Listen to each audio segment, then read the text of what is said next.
today is another new bike day, and people might ask, why is this guy buying so many bikes before reviewing the other ones he has? That's because mountain bikes are just broken all the time, so the Norco is out of action. Been waiting a week now to try and get a bolt for the frame. No luck, hopefully one will turn up soon, but someone nice lent me the money to buy a new bike.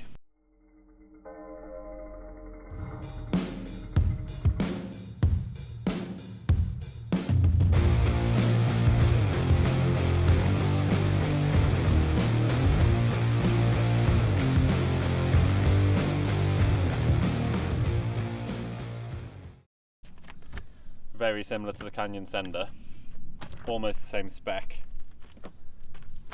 and hopefully even better. Oh god.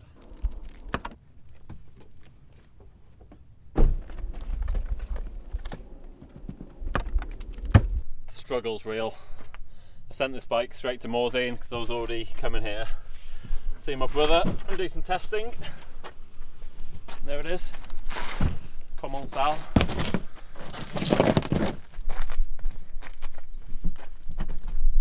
Why is that just picking up so much noise? Nice sunset this evening for the unboxing, and my brother's got me a microphone, so hopefully the sound's going to be good on this video, but we will see. First thing, nice. First thing to notice, it's got a proper disc guard in the packaging, unlike the Canyon, although it's not quite big enough for the, I don't think it's ready for 220 rotors, because hopefully these are 220. Yes! Centerline 220, front and rear, the standard for 29ers, or should be the standard for 29ers. Yeah, so disc guard, hub protection, both sides. Whoa. So it was looking good to start with, but I got my first complaint, of course. The ultimate moaner about bikes. I had this saddle, I think it was on a Canyon Spectral that I rode on a photo shoot. And unlike the Ergon saddle, which I mentioned in the last Canyon unboxing video, which has got a nice padding all the way around, this one, it's like a knife blade. And it really beat up my legs before. My legs are all bruised on the inside. I can already feel like this bike's going to get much more expensive than 5,600 what I paid for it, because the new saddle's going to be 100 bucks, 70 bucks. Bloody mountain bikes.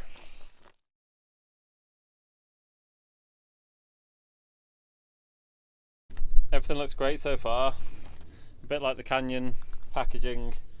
There's a lot of single-use plastic, but it is what it is. It's a cheap bike. Again, if you want to look after nature, you either need to do nothing or be really rich, and if you're really rich, you're basically just virtue signalling anyway. So I have managed to save all my zip ties. So if you cut the zip ties off at the right side, you get loads of free zip ties. So at the moment I'm up 5 zip ties, so I'm basically making profit now. It's very similarly packed to the Sender. There seems to be more protection on this one. There's a disc protector, hub guards, there's a thing in the fork to stop the fork getting crushed. Looks great. I'm really excited about this bike. When I had downhill bikes on test for Pink Bike a few years ago, the Supreme, thought it was the best by far. This one's going to be much better than that bike when I finish with it. Looks great. A few more goodies to go with it. DHL box inside a DHL bag, double bagging, easy open strip. So I did order some pedals to go with the bike, and I haven't rode any Bowtechs for years. I'm still a big Pedaling Innovations fan. Try these out. If I don't like them, they'll be raffled off with the bike. So another nice little product from a UK brand. The box. Aha. Yep. The box has got all the good stuff in. Wheel reflectors. Bell. More reflectors. And that actually looks like a proper light. That might be quite useful for something. Not this bike, but another bike. Tubeless valves, bits and pieces. The reason why you always get this with a bike is, by law, it should be sold with reflectors on 2 brakes. So yeah, that's why that always comes with the bike. All great so far, apart from the stem bolts. I assume these are the stem bolts, but there's one washer in the bag. It makes me think there's something else, but there must be the stem bolts. There's no other bolts with it. I bought a spare hanger too. €40 for a spare hanger. You need a shitload of money to buy these, because the bike's £5,500. A mech hanger's €40. The pedals were 115. The tyres are going to last 3 or 4 days in a bike park, and they're like 70-80 bucks each. Brake pads are 25, 30, €40 a pair some places. It's bloody expensive. Now, I have found 3 out of 4 stem bolt washers, but they had fallen out of the bag. Hopefully I can find the other one.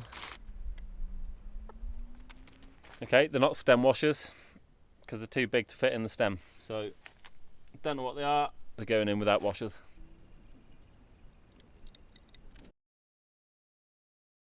So I wanted to just lower the stanchions all the way down in the crowns. I just undid the first bolt on the crown, which should be torqued at 5 Newton meters, and it seemed really tight. So got my torque wrench for once. It won't open at 5. Let's go 7. Oh jeez. Okay, so that's just opened at 9. Perfect full turn. Still feels tight. Now I'm going to go back to 5, which is the recommended torque.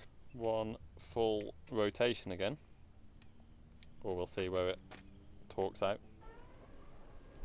So yeah, after 250 degrees it's clicking at 5 Newton meters. So I think that was over tightened. That one seemed okay. These are super tight. We'll try again with these two. That seemed tight as well. 1 full turn. 1 full turn. So yeah, 240 degrees again. Same. Definitely not a torque wrench expert or a good mechanic, but I'm pretty sure they were lower crown, both sides over tightened. Definitely one bolt on there was really tight, and I would have shown you how tight the first one was if I expected it to be tight, but that had already happened.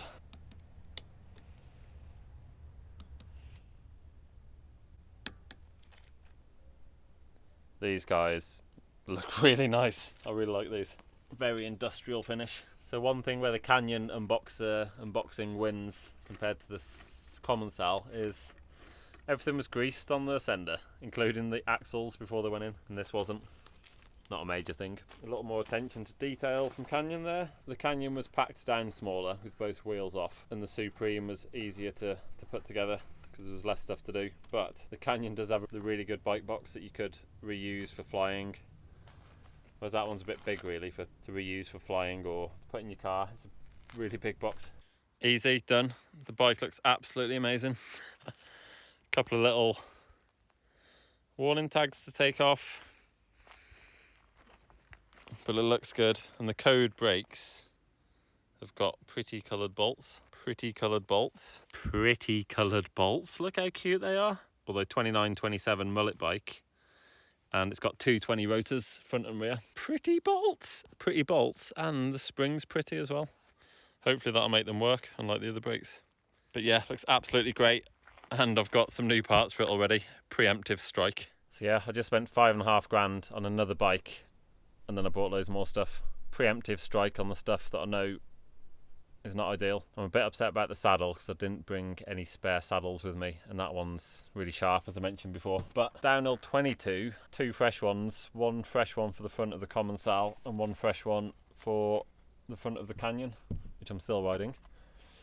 And then a DH34 to match the rear tyre on the Canyon. This is 27.5 inch Supreme, is a mullet again. Another one. Another Kitsuma coil, my 3rd one. Assembled by Tiffany. Thanks Tiffany, no problem so far. A Kitsuma coil, absolutely loving the shock on the sender, and I really did not like the Super Deluxe Air tune on the original sender tune, so yeah, I just spent another €850 on this from Rulesman. So it's been prepped by Rulesman, assembled by Tiffany. I'm going to take the climb switch off because I spent half a day riding in Morzine this week with the climb switch on. So I'm going to remove that because obviously it's not needed. I know what I like on the handlebars and the cockpit, so, and I want it to be as similar to the Canyon as possible, so 711R grips. Brand new, ready to go on. SQ Lab 12 degree back sweep bar, used. My favourite bar. I used to work with SQ Lab last year, no affiliation with anybody. This year, no affiliation with any brands. I bought all this stuff myself. Some of the SQ Lab stuff is left over free from last year. And the Michelin tyres. Michelin sent me a bunch of tyres last year to test and didn't get around to it, so testing them now. So I didn't pay for the Michelin tyres. Another Spank stem. This was from Bike 24. 25 30mm stem. It was only €52. Seemed pretty cheap, and they got 6 left in stock. And I do like these short stems, and there's no other, or not many options for short downhill stems. So I might actually buy a few more of those before they sell out. Yeah, I think everyone's heard me moaning about the code brakes enough by now. Formula Cura 2-piston. Now I had the 2-piston ones to test years ago and had absolutely no problems with them. They were perfect the whole time. Never overheated. Tons of power. Great. A couple of years ago I had 3 pairs of the 4-piston ones. Problems with every single one. Pistons getting sticky. You'd have to move the pistons in and out, clean them like every ride, and they'd still, by the end of one ride, would be out of line somewhere. And these ones have got the Kevlar hose, which should be tougher, and the polished, which is nice, and carbon lever. I didn't want the carbon lever, but they were the only ones I could find in stock anywhere. I nearly bought Shiguras, but that was getting too expensive, so back to Formula. Hopefully they'll work. The bike comes with 2 20mm rotors and mounts as standard. So I bought 2 of these giant bad boys from Magura. These are quite cheap as well. They're only €42, I think. They're a lot cheaper than any other 220mm rotor on the same site. A lot cheaper than Shimano Ice Tech. I'm not sure if this centre part's for cooling or for stiffness. I'm pretty sure it's for stiffness, but it might also help with the cooling. The discs seem pretty cheap, really. And finally, Trickstuff power pads. They're only €19 a pair as well. So I bought 4 pairs of those, got a few spares. So hopefully that brake set. Yeah, I had no problems with them before. They were great. Absolutely no problems. Great feel. Didn't need to bleed them at all. Didn't overheat. Tons of power. 2-piston ones. No problems with the sticky pistons. But I know Trickstuff power pads are really good. And 220mm rotors increase power, so hopefully we've got a really good brake package on this. So we can actually slow down, which does help on downhill tracks. That's it. I'm going to build it up. I do want to put the Nigel damper, NSR Racing damper, in the fork, but I've only got one of those, and I've got 2 standard charger dampers, so I might just put the standard ones in, so it's the same. Kit zoom on the back, so shocks the same, gonna have the same tyres, so should be able to do a really good test. Sender versus Supreme. Right, it's definitely too late now. It's about 9:30. Bedtime. Like, subscribe, all that stuff, and got some really cool review videos coming soon. Thank you.